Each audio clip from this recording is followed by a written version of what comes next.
Israel has not been alone in its opposition to the newly brokered nuclear deal with Iran. Now Canada's foreign minister says he's skeptical about the international community's agreement with Iran. Canadian Foreign Minister John Baird says his country will keep its financial and trade sanctions against Iran in place.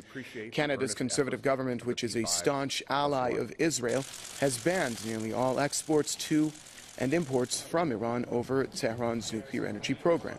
Canada also shut its embassy in Tehran in 2012 and ordered Iranian diplomats to leave Ottawa.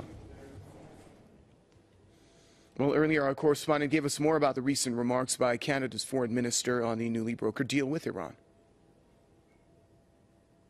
Canada's pro-Zionist Foreign Affairs Minister John Baird gave a press conference earlier today in which he stated that Canada was going to be unmoved by the latest deal between Iran and certain influential powers in the world. And that vindicates the assertion of many that Canada's current regime is actually more of a puppet regime of Israel than an independent and autonomous government of the Canadian people. John Baird, almost made me laugh when he said that Canada has a made-in-Canada foreign policy.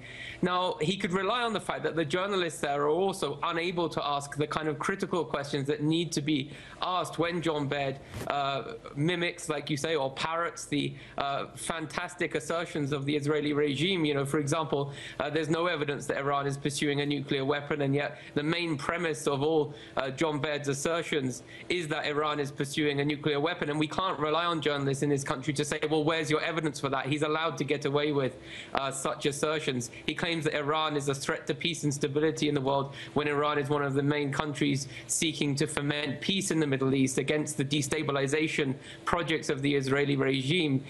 He mentions the non-proliferation treaty, and again, we can't rely in Canada on journalists to say, well, what about Israel, which is not a signatory to the non-proliferation treaty, but which has created hundreds of nuclear weapons illegally and in violation of all international protocols.